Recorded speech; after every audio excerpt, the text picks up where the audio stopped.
आप सभी को मेरा नमस्कार। पंडित जी, जैसा कि आपने हमें बताया था कि इस फील्ड में आपको काफी समय हो गया है। पंडित जी, जैसे कि कई लोग गुमशुदा हो जाते हैं, तो आपने उनको ढूंढने के लिए क्या किया और उनके परिवार की किस तरह आपने मदद की? नमस्कार, जय माता की। जैसा आप सवाल कर रहे हैं, ऐसे तो बहुत से अनुभव, बहुत से एक्सपीरियंस हमारी ज़िंदगी में भी आए हैं और दूसरे भगत जन, आम आदमी की ज़िंदगी में ऐसा होता ही रहता है। ऐसा नहीं है कि फिल्मों में ही हम ऐसा देखते हैं। तो एक बार की बात है, शिमला से हमारे पास किसी को भेजा, तो उनके घर से जो है एक लड़की आई और भाई बहन थे दोनों जने, और नाम नहीं लूँगा मैं। शिमला से आए थे, तो उनके जो जीजा जी है वो लापता हो गए घर से। लापता हो गए तो वो मेरे पास आए कि उनके बारे में कुछ देखो पंडित जी, कैसे पता लगेगा। तो जो भी हमारे को देव दृष्टि मिली, तो मैंने ध्यान लगा के ऐसा उनको बताया कि मुझे तो ऐसा लग रहा है कि असम के किसी होटल में उस व्यक्ति को होना चाहिए, और हो सकता है कि वो घर से फरार भी नहीं हुए हैं, उनको किडनैप किया गया है। तो अच्छे घराने के वो लोग थे। उसके बाद जैसे जैसे पता चला, उन्होंने इंक्वायरी कराई, तो करनाल के पास से वो लापता थे। उनका जो फ़ोन था, उसकी लोकेशन वगैरह जो भी उन्होंने उसको ढूंढने की कोशिश की, उससे आगे उनको पता नहीं लगा। तो उन्होंने कहा कि अब समाधान क्या हो सकता है। तो जब समाधान की बात की, तो मैंने अपनी तरफ से उनको एक घड़े के ऊपर जो है चामुंडा का एक यंत्र बनवाया। उसमें हमने 1945 से पहले के 1 पैसे के 4 सिक्कों का प्रयोग किया, भोजपत्र का प्रयोग किया, और ऐसा कहा कि इस यंत्र से माँ भगवती की जो उसमें हम स्थापना करेंगे चामुंडा देवी की, वो उनको वापस लाने में सक्षम रहेगी। 7 दिन से 55 दिन का यह प्रयोग रहता है। लेकिन अभी क्या था कि अभी हमारे पास कोई प्रूफ ही नहीं था कि जो मैं उनको बता रहा हूँ ये बात सच भी है या नहीं है। उधर क्या हुआ कि वो जो थे वो जाति से ब्राह्मण थे, और अपना इधर पातल घाटी हिमाचल में एक जगह है, राज पुरोहितों के घराने से वो व्यक्ति थे। तो उधर उनकी चिंता में, जब तक वो मेरे पास थे, भाई बहन बैठे, हम इस बारे में जानकारी आपस में डिस्कस कर रहे थे, तो फ़ोन आ गया कि वहाँ पे भी 5 पंडित बिठा दिए गए हैं, महामृत्युंजय का पाठ हो रहा है। तो उनके कुशलता के लिए, घर वापसी के लिए तैयारी है। तो अब निर्णय ये होना था कि वो इलाज जो है मेरे पास हमारे मंदिर से, जहाँ का स्थान है आदिशक्ति दुर्गा मनसा मंदिर, गाँव काठा, धर्मपुर, जिला सोलन, हिमाचल प्रदेश से किया जाए, या जो पंडित बैठ गए हैं उन्हीं से होता रहे। तो उनका विश्वास भाई बहन का मेरे ऊपर बन रहा था। पीछे परिवार जो है उस लड़के के जो घर से गायब हो गए थे, उनका जो है अपने पुरोहितों पे था, और बात भी सही है। तो हमने कहा भाई ठीक है कि अब हम क्या बोल सकते हैं। हमने बोला भाई आप पाठ बिठा रहे हैं, बढ़िया है, अपने बुजुर्गों की बात मानो। लेकिन उन्होंने कहा हम ये भी चाहते हैं जो आप ये बना रहे हैं यंत्र, तो प्रमाण क्या मिलेगा। तो मैंने उनको कहा कि देखो, अगर वो इस यंत्र से आए, तो पहली बात तो मैंने तो आपको असम साइड बताया, तो वो आके यही बताएंगे तो पता चल जाएगा। अब वहाँ पे दूसरे पुरोहितों ने उनको ऐसा कुछ बताया नहीं। दूसरा, वो शिमला आएंगे, हमारे वाले यंत्र की अगर उसमें अट्रैक्शन होगी, खिंचाव होगा, तो उनको वहीं आना है। अगर उस पाठ से आ रहे होंगे तो उनको बातल घाटी में आना है। ये निर्णय हो जाएगा। जब ये काम हो जाएगा उसके बाद फिर हम आगे कोई पूजा अनुष्ठान करवाएंगे। तो होता क्या है कि उन्होंने बोला कितना समय लगेगा, तो ये प्रयोग था 7 से 55 दिन का। लेकिन कुछ देव दृष्टि में आदेश हुआ कि 10 से 15 दिन में आपके पास जो है एक फ़ोन आएगा, आपको जो है पता लगेगा। ठीक 8-10 दिन के बाद क्या होता है कि उन व्यक्ति का एक फ़ोन आता है। वो फ़ोन में बताते हैं कि मुझे आप इस एड्रेस पे कुछ पैसे डालो ताकि मैं घर वापस आना चाहूँ। तो जो उन्होंने एड्रेस दिया वो असम के आसपास का ही था। उन्होंने अपने उसमें अकाउंट में पैसे डलवाए और वो सीधे शिमला में वापस आ गए। जब शिमला में वापस आए गए तो शर्त के मुताबिक उनको हमारे पास ही आना था। तो उनको जब उन्होंने बताया भाई बहन ने कि भाई जीजा जी जो है आपको ऐसे ऐसे जब हमने ढूंढने की कोशिश की तो वहाँ से आपकी प्रार्थना है, उधर अपने परिवार से भी पाठ चला हुआ था, वहाँ भी जाना था, तो पहले वो हमारे पास आए। आके सबसे पहले उन्होंने इस बात से इनकार कर दिया कि मैं तो किसी भी दैविक शक्ति के प्रभाव से जो है नहीं आया हूँ, मैं तो खुद आया हूँ वापस। तो वो कोई भी चीज़ बताना नहीं चाह रहे थे। फिर माँ भगवती की कृपा से जो है हमारे को एक देव दृष्टि प्राप्त होती है, हम सुरती हमारी लग जाती है, या उसको बोलते हैं कि ध्यान अवस्था में जब समाधि लगती है। तो मैंने उनको ये प्रश्न पूछे, फोन नहीं आया कि आपकी बच्ची के टिफिन बॉक्स में इतनी टॉफ़ी, इतने परांठे, ये चीज़ पड़ी है, और आपको लैपटॉप लेकर उन्होंने बुलाया और बाद में आपको वो करनाल वाली तरफ जो है गाड़ी में बैठा के ले गए। फिर उन्होंने आपको बेहोशी का इंजेक्शन लगा दिया। उसके बाद आपको असम के किसी होटल में 10-12 दिन रखा और वो उनसे मांग रहे थे बैंक का पासवर्ड जो उनके लैपटॉप में लगता था, क्योंकि ये व्यक्ति बाहरली करेंसी में कंपनियों का या व्यक्तियों का पैसा इधर उधर कन्वर्ट करके रुपए से डॉलर में, डॉलर से कहीं ऐसे करते थे। तो वो कंपनी कहीं भाग गई थी, लगभग 40 लाख रुपया उनका देना था। तो उन्होंने उसका पैसा वापस कराने के लिए ज़बरदस्ती ये घटना को अंजाम दिया। तो वो कुछ मैच उनको लग रहा था कि सही बता रहे हैं। फिर उनको ये जानकारी दी गई कि आप 24 साल की उम्र में जो है नेवी में काम करते रहे, लगभग करोड़ रुपया वहाँ पे भी कमाया, और वहाँ पे उन्होंने कैरम बोर्ड की कोई गेम खेली जहाज के अंदर ही, और उसमें किसी व्यक्ति ने उनकी शराब में कुछ मिलाया और उनको मेंटली डिस्टर्ब करके नौकरी छोड़नी पड़ी।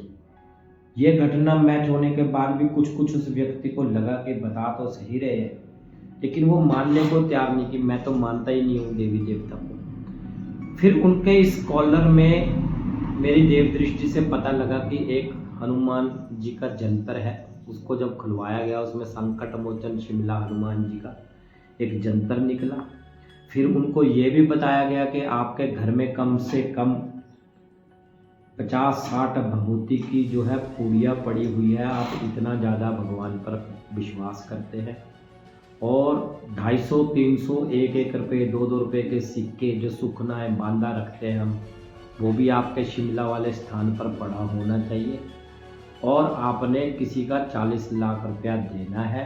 माजरा ये है, जब ये सारी घटना सच निकली तो वो व्यक्ति जो है माँ भगवती के चरणों में लंबे पड़ के साष्टांग उन्होंने प्रणाम करके दुआई दी कि मुझे संकट से निकालो महाराज, आप जो कुछ भी बोल रहे सच है, और मेरे पास ऐसे ही विभूति भी पड़ी है, ऐसे ही मेरे पास जो है बांधे भी रखे हैं, और ये सारी घटना सच है। मुझे किडनैप किया और मेरा लैपटॉप लेके मुझे मार के उन्होंने जो है पासवर्ड ले लिया है। अब वो पासवर्ड डाल के मेरे बैंक से पैसा निकालेंगे और मैं जो है आर्थिक संकट में आ जाऊंगा।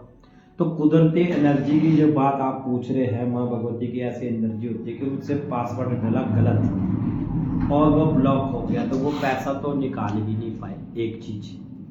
दूसरा, उनसे मंदिर में घंटा चढ़ाने की सुखना करवा कर ये बोला गया कि आप जब ये चढ़ाएंगे तो आपका ये पैसे वाला संकट भी, इससे भी आप उभरेंगे। आपको जो है माता को एक घंटा चढ़ाना है मंदिर में दरवाजे के ऊपर, तो आपको सहायता मिलेगी। तो वो व्यक्ति इतने भयभीत थे कि वो काम होने से पहले ही 1 घंटा ले आए। उस समय वो घंटा लगभग 2900 रुपये का आया था, पीतल का।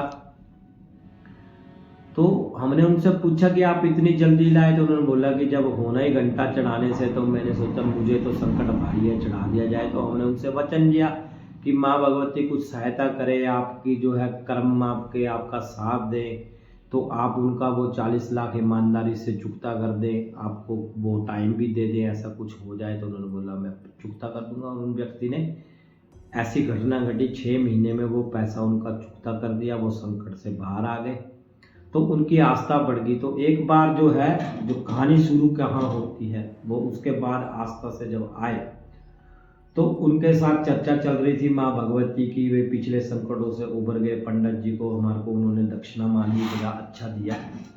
तो मैंने उनको आंख बंद करके ऐसे ही एक सवाल कर लिया कि मुझे आपके घर में 3-4 साल की फोटो रूप में एक अंग्रेज का बच्चा जिसके हाथ में जामुनी रंग के फूल हों, ऐसी फोटो में एक चेचक की बीमारी जिसको शीतला प्रकोप कहते हैं, उससे संबंधित किसी बच्चे की रूह आत्मा उस घर में नेगेटिविटी नजर आ रही है, जिससे आपका घर प्रभावित है। और दूसरा, बाबा बालकनाथ जी का खोड़ दोष आपके घर में है, ऐसा मैंने उनको बता दिया। अब देखिए बात कि वो व्यक्ति फिर मानने को तैयार नहीं। उन्होंने कहा हम तो जी राजा ब्रजेश्वर जी को मानते हैं, बाबा बालकनाथ जी को नहीं मानते, और हमारे घर में कोई ऐसी फोटो भी नहीं है। तो मैंने कहा हो सकता है कि हमारा ख्याल हो, हमें सही ना पता लगो। और भोग प्रसाद देके उस चर्चा को क्लोज किया। तो पिछले काम की उन्होंने दक्षिणा दी, वो घर चले गए। लेकिन उनकी आस्था ये थी कि जो पहले इतनी बातें उनको हमने जब सच बता दी, या माँ भगवती के आदेश से हमें ऐसा आभास हुआ कि इनके साथ ये चर्चा की जाए, वो सच निकला कुदरती। तो उन्होंने उस चीज़ की खोज की। जब उन्होंने खोज की, आप यकीन मानिए, रात को ही उनका फोन आ गया कि पंडित जी आप सुबह कहीं भी नहीं जाना, अपने गुरुजी के साथ घर पे ही रहें, और गाड़ी आपको लेने आ रही है।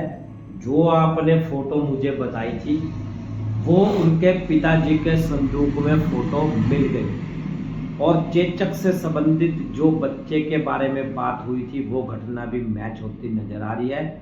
और वो पिताजी उनके जो राज पुरोहित रहे हैं पातल घाटी के, उन्होंने आदेश दिया है कि उन पंडित जी को घर लेके आओ। तो हमने कहा ठीक है। तो गाड़ी आई सुबह। जब हम उनके घर जाते हैं तो उनके पिताजी शिमला में रहते थे, कोई जॉब करते होंगे अंग्रेजों के टाइम में। तो उस टाइम में किसी अंग्रेज ने उनको वो चित्र गिफ्ट किया था। उसमें 3-4 साल का छोटा बच्चा था, उसके हाथ में जामुनी रंग के फूल थे। फोटो बहुत ही सुंदर थी, तो उन्होंने संदूक में रख दी होगी छुपा के।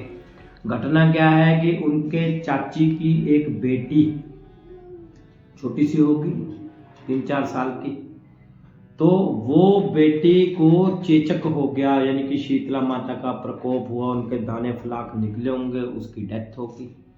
तो चाची जी उस फोटो को लगी हुई देखकर ऐसा बोलते थे, मेरी बेटी ऐसी सुंदर थी, मेरी बेटी इतनी प्यारी थी, काश मेरी बेटी सामने आ जाती। वो बार बार उसका जब आह्वान करती थी, तो वो बच्चे की जो रूह और आत्मा थी वो जो उसमें प्रवेश कर गई होगी, वो घटना मैच होगी।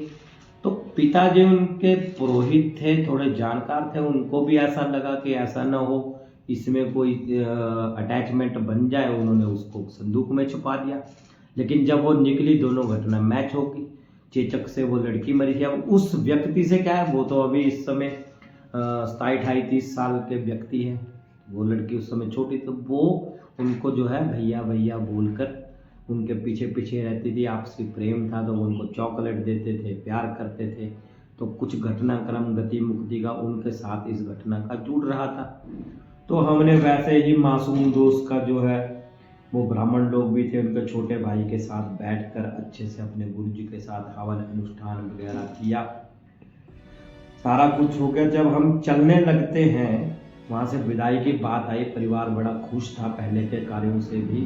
तो उनके पिताजी ने बाजू से पकड़कर कहा कि ये तो ठीक है, बच्चे की फोटो वाला तो मैच हो जाता है, प्रमाण होगा, लेकिन बाबा बालकनाथ जी का क्या है, वो तो हमारे कोई पूजा वगैरह करते नहीं उनकी। तो उनके जो छोटे बेटे थे, उन्होंने बोला कि पिताजी पंडित जी ठीक बोल रहे हैं, बाबा बालकनाथ जी की मूर्ति मैं पूजता हूँ, और जब ये मकान बना था तो मैं देवसिद्ध बाबा बालकनाथ से संगमरमर की मूर्ति लेकर आया था। तो उनके पिताजी ने बोला लाओ वो मूर्ति दिखाओ। तो वो अपने रूम में गया, उसने मूर्ति लाई। तो मूर्ति के ऊपर क्या है, भगमा कपड़ा चढ़ा हुआ था, तो मैंने उनको बोला कि ये वस्त्र बाबा जी का उतारो। जैसे ही वस्त्र को हम उतारते हैं तो बाबा जी की जो ये बाजू है इस साइड की वो टूट कर नीचे गिर जाती है। तो मैंने कहा ये तो आप खंडित मूर्ति पूज रहे। तो बोलते देखो जिस दिन मैं लाया था ये मूर्ति मेरे से गिर गई थी, ये बाजू उसी दिन टूट गई थी। यानी कि इस मूर्ति को लाए हुए 15-20 साल हो गए थे उनको घर में। तो कहते मैंने कपड़े से वो लपेट के बाबा जी को वस्त्र बना दिया, मूर्ति ऐसे लग गई और उनकी पूजा शुरू की। तो खोट क्या बन रहा है कि वो खंडित मूर्ति को इतने साल से पूज रहे थे। तो उनके पिताजी ने इस चीज़ को भी माना, तो हमने वो मूर्ति जल प्रवाह करके क्षमा प्रार्थना कर दी, किसी को वहम में नहीं डाला। तो ऐसी ऐसी घटनाएं जो होती रहती है। नई घटना के साथ एक बार फिर से आपको बताएंगे अगली उसमें। तो इनके जो इलाज रहे वो हवन पूजा पाठ, ठीक है, भगवान से प्रार्थना, कोई खंड पखंड में हमने आज तक किसी को डाला नहीं। नमस्कार, जय माता।